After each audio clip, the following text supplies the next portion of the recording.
Aujourd'hui, nous examinons un cas de la deuxième partie du XIXe siècle. Alors détendez-vous pendant que nous allons aux États-Unis. Fishkill Landing, au début des années 1880, était un lieu riverain animé le long de la rivière Hudson, dans le comté de Dutchess, New York. C'était un centre de transport et industriel majeur, avec une économie robuste soutenue par la briqueterie, la construction navale et le commerce. Le village avait une population de classe ouvrière qui comprenait des bateliers, des ouvriers et des travailleurs d'usines, dont beaucoup étaient dits employés dans les briqueteries et sur les quais. La rivière Hudson était centrale dans la vie quotidienne, avec de nombreux schooners et bateaux à vapeur transportant des marchandises et des passagers vers New York et d'autres destinations. La région avait un mélange de maisons modestes, de pensions et de petites entreprises, avec de nombreux résidents liés à l'industrie maritime.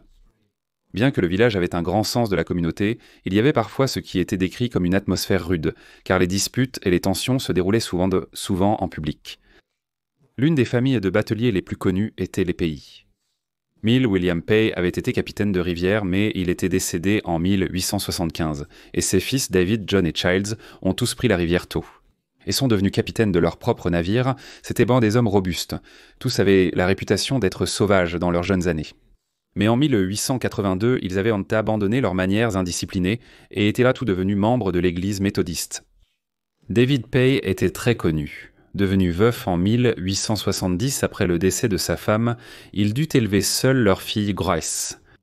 Ils habitaient dans une maison rue Division, mais lorsque Grace fut assez grande, elle partit travailler à New York. En 1878, David s'est remarié. Sa deuxième épouse, Mary, était la fille de John Ferguson, un ouvrier de briqueterie de Brinsville. Sa vie en grandissant a été difficile, marquée par des épreuves et de l'instabilité. Cela a fait d'elle une femme résiliente et déterminée. Tout le monde la décrivait comme une très belle jeune femme.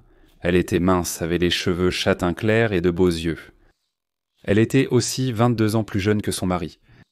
Le mariage semblait heureux au début, et en 1880, Mary a donné naissance à une fille. Cependant, avec le temps, la tension a augmenté entre le couple, et certains pensaient carrément que c'était la véritable raison pour laquelle le capitaine David Pay avait décidé de quitter son poste de capitaine du schooner 5W Brill au début de décembre 1882, un navire qu'il possédait avec son frère John. Son dernier voyage consistait à naviguer avec une cargaison de briques d'un chantier à Fishkill Landing jusqu'à New York City. À 44 ans, sa santé se détériorait. Il souffrait de rhumatisme et venait tout juste de se remettre du paludisme. Il a dit aux gens qu'il était arrivé à la conclusion que la vie à bord d'un navire pesait sur son corps. Ainsi, avec cela à l'esprit, il avait prévu de quitter la mer et d'ouvrir un étal de marché dans le village voisin de Matanoan à la place. Lorsqu'il était revenu de son voyage, son rhumatisme était particulièrement mauvais. Alors il a fait appel au médecin de famille, le docteur A. R. Thiel, et lui a demandé de le traiter pour le rhumatisme et le paludisme. Malgré le traitement, l'état du capitaine Pay a continué de s'aggraver. Il a commencé à ressentir une sensation de brûlure dans la gorge, une douleur intense à l'estomac et une soif inextinguible. Alors que ces symptômes s'aggravaient, le docteur Thiel a demandé l'aide des docteurs Henry Wilson et William Jones de Newborough. Pour aider à diagnostiquer la mystérieuse maladie du capitaine, des tests ont été effectués sur son vomissement, qui a révélé la présence d'arsenic, à la fois surpris et préoccupé. Les médecins ont décidé d'envoyer l'échantillon au docteur Gita Dicese Seitz.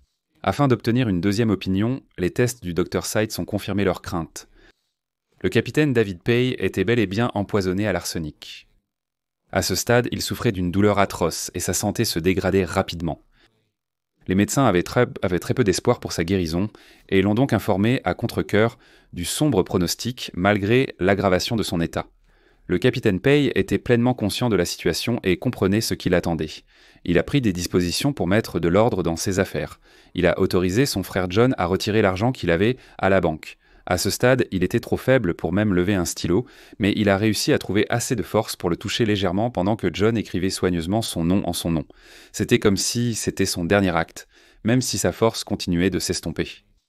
Le docteur Thiel a parlé au médecin légiste, le docteur J.B. Chenick, lui informant qu'il croyait que le capitaine Pay avait été empoisonné et ne survivrait pas beaucoup plus longtemps. Le dimanche 24 décembre, le docteur Chenick s'est rendu à la maison de la rue Division pour essayer de prendre une déclaration ante mortem de l'homme mourant. Cependant, à son arrivée, le capitaine Le capitaine Pay était trop faible pour en faire une. Son état a continué de se détériorer et le matin du 26 décembre 1882, il est mort.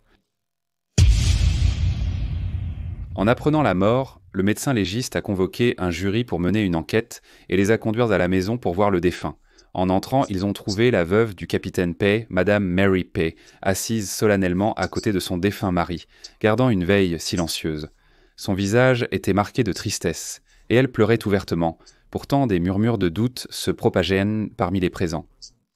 Certains se demandaient si sa douleur était authentique ou simplement une performance.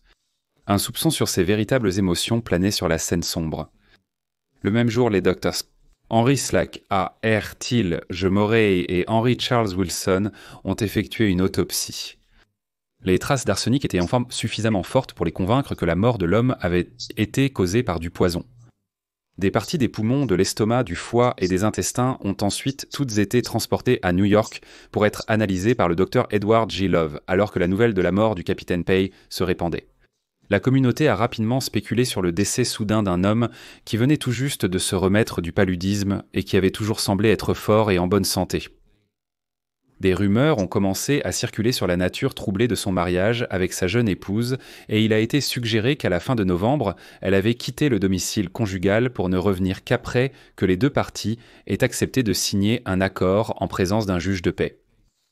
On disait qu'une des conditions de ce document était que le capitaine Pay ne causerait pas de problèmes à sa femme concernant une prétendue falsification de son nom pour retirer de l'argent de sa banque. Malgré cela, son bref abandon de son mari avait suscité beaucoup de commérages, surtout concernant son comportement depuis leur mariage. Une histoire a émergé selon laquelle le capitaine Pay avait confié à un médecin qu'il s'était empoisonné lui-même pour ensuite rétracter la déclaration, prétendant plutôt qu'il soupçonnait sa femme de l'avoir empoisonné. Lorsque le capitaine est décédé, ses frères et sœurs étaient à ses côtés et ont juré que tout serait fait pour découvrir la vérité derrière sa mort. Certains dans le village croyaient que cela signifiait qu'il soupçonnait Madame Mary Pay de l'avoir empoisonné, bien que la conduite de Madame Pay, depuis la mort de son mari, n'ait suscité aucun soupçon, et qu'elle avait agi en tout point comme une veuve éplorée. Le médecin légiste a ordonné sa mise sous étroite surveillance. On a noté que lorsque le capitaine Pay était tombé malade pour la première fois, c'était sa femme qui lui avait administré ses médicaments, mais après ce jour, il avait refusé de prendre quoi que ce soit d'elle. Interrogée par les médecins, elle a nié avec fermeté lui avoir fourni quoi que ce soit au-delà de ce qui était prescrit.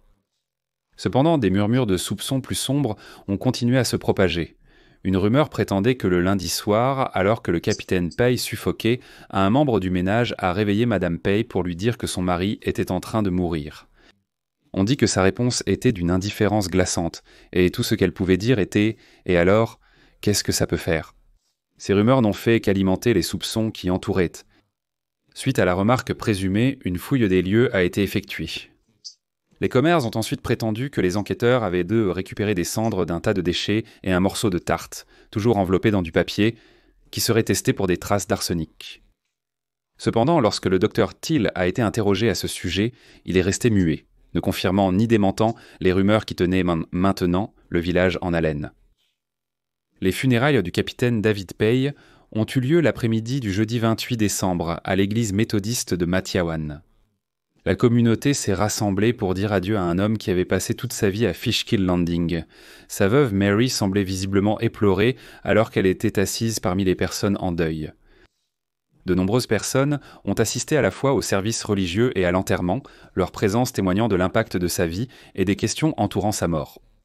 À 4h30, après le départ des derniers endeuillés, la journée a pris un tournant dramatique.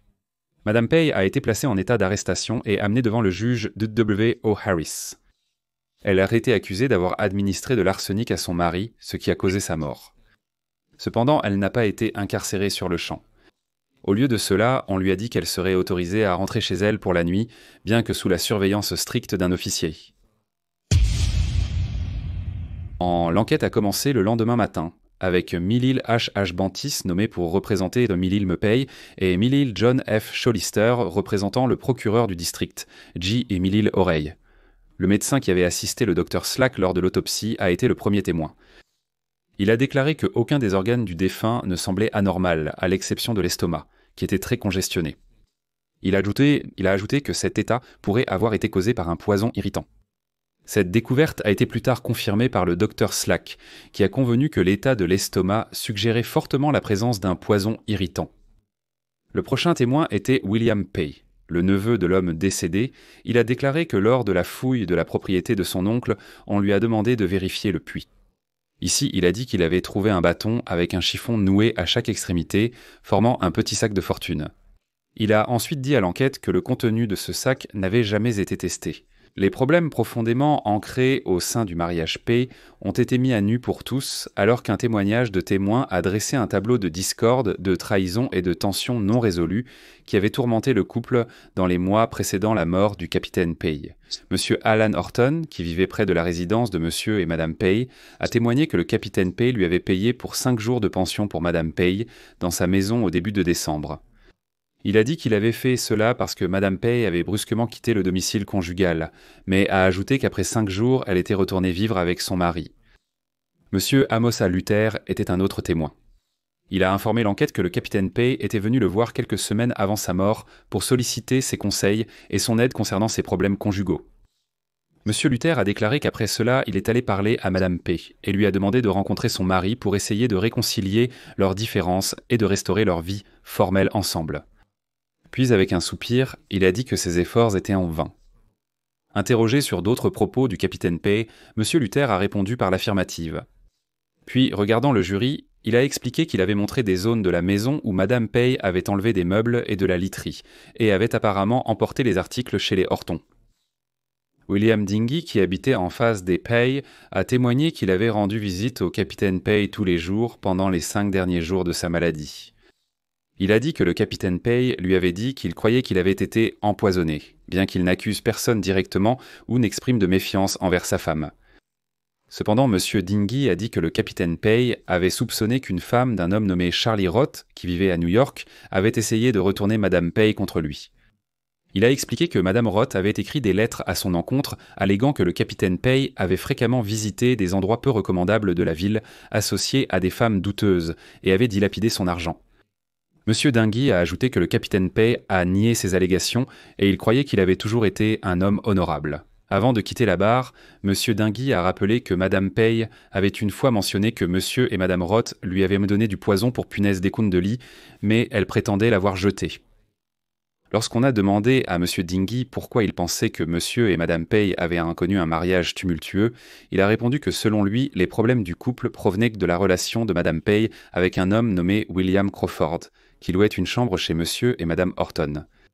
Il a dit que M. Crawford visitait la maison des Pay chaque fois que le capitaine Pay était absent, restant toujours tard dans la nuit, mais jamais lorsque le capitaine Pay était à la maison. M. J. des Taladé était le prochain témoin. Il a déclaré que le mariage des Pay était marqué par de sérieux conflits conjugaux, principalement causés par Madame Pay. Il a expliqué que le capitaine Pay avait interdit à sa femme de laisser les Hortons ou M. Crawford entrer chez eux, mais malgré cela, elle persistait à leur rendre visite. Il a raconté qu'une fois, quand le capitaine Pay s'était rendu à l'improviste chez les Horton pour chercher sa femme, il a été choqué de voir William Crawford allongé avec sa tête sur les genoux de Madame Mary Pay. M. Taladé a regardé le juge et a expliqué que certains des mots utilisés après cette rencontre étaient à son avis trop inappropriés pour être partagés publiquement. Cependant, il a dit que Madame Pay était en colère que son mari vienne la chercher et lui a dit qu'il n'était pas le père de son enfant. Lorsqu'on lui a demandé quel type d'homme était le capitaine Pay, M. Taladé a répondu qu'il était un homme au grand cœur, qui adorait sa femme, et ignorait souvent ses menaces et ses déclarations cruelles pour cette raison. Madame Pay était présente tout au long des débats, mais a montré peu d'intérêt. Au lieu de cela, elle s'est assise calmement pour lire un journal. M. William Crawford a pris la parole. Interrogé, on lui a demandé s'il avait aidé Madame Pay à falsifier un chèque au nom de son mari. Il a nié l'avoir fait. Il a également nié les rapports selon lesquels on l'avait vu avec la tête sur les genoux de Madame Pay. Il a déclaré qu'il avait connu le capitaine Pay de son vivant, et qu'il visitait souvent la maison des Pay. Il a dit que parfois, le capitaine Pay était à la maison, et parfois il ne l'était pas. Mill Crawford a insisté sur le fait qu'il ne restait jamais très tard, généralement pas plus tard que 11 heures du soir, et a ajouté qu'il n'était jamais seul dans la maison avec Mill Pay. Lors de ses visites, il était toujours accompagné. Cependant, lorsqu'on l'a interrogé à ce sujet, il a souvent omis que la seule personne présente était le jeune enfant de Mill et Milne Pay, qui était toujours endormi à 7 heures du soir. Ensuite, on a demandé à Mal Crawford s'il s'était rendu chez le capitaine Pay durant sa maladie, ce à quoi il a répondu par la négative. Il a dit que le capitaine Pay lui avait interdit d'y aller. Le docteur Till a témoigné qu'il avait demandé à Madame Pay si elle avait donné quelque chose à son mari pour le rendre malade, et elle l'a nié en pleurant. Cependant, il a ajouté que le capitaine Pay lui avait dit qu'il soupçonnait d'avoir été empoisonné par de l'eau du puits, ou par une tarte faite par sa femme. Lorsque Madame Pay a pris la parole, elle a été interrogée sur son mariage difficile et sa relation avec Monsieur William Crawford, un homme qui avait été souvent vu chez elle pendant l'absence de son mari. Elle a vigoureusement nié avoir jamais eu une liaison inappropriée avec lui, affirmant que toutes les accusations d'infidélité n'étaient rien de plus que des ragots malveillants. Lorsqu'on lui a demandé à propos de la supposée tarte empoisonnée, elle a insisté sur le fait qu'elle avait mangé toute la tarte elle-même et qu'il n'y avait eu aucune raison de s'inquiéter. Elle a nié avoir jamais empoisonné son mari ou avoir joué un rôle dans sa maladie. Cependant, malgré ces dénégations catégoriques, un témoin l'a contredite, se souvenant que le capitaine Pay avait en réalité mangé la majeure partie de la tarte tandis que Madame Pay n'y avait à peine touché. Le témoin a, en outre, déclaré que c'était Madame Pay qui s'occupait de la nourriture et des médicaments et qui avait également nourri son mari avec des pommes de terre, donc tout empoisonnement n'aurait pu être administré que par elle. Lorsque l'enquête s'est terminée, le jury a rendu un verdict, déclarant que selon eux, le capitaine Pay était décédé des effets d'un poison corrosif, probablement de l'arsenic. Ils ont également désigné Madame Mary Pay, sa veuve, comme la principale suspecte. Madame Pay est restée en état d'arrestation jusqu'à sa libération le vendredi 5 janvier. Le juge Harris a expliqué que bien qu'il ait été confirmé que le capitaine Pay était mort d'un empoisonnement, les preuves légales étaient insuffisantes pour accuser Madame Pay de meurtre. Cela n'a pas convaincu tout le monde dans la communauté. Beaucoup pensaient que l'affaire avait été mal gérée, disant qu'elle aurait pu être menée avec beaucoup moins de dépenses et avec une plus grande discrétion. D'autres ont spéculé que le coût élevé d'une analyse chimique supplémentaire, estimée entre 500 et 1000 $, avait dissuadé les responsables de poursuivre le procès, qui serait basé uniquement sur des preuves circonstancielles. Après sa libération, Madame Pay est devenue administratrice de la modeste succession de feu son mari. L'opinion publique était demeurée très divisée.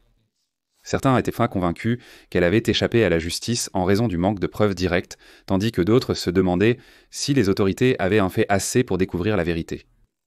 Quoi qu'il en soit, la mort mystérieuse du capitaine David W. Pay est devenue une partie indélébile de l'histoire de Fishkill Landing, une histoire qui pour beaucoup porte le soupçon persistant que Mary Pay a réussi à échapper à la justice pour meurtre.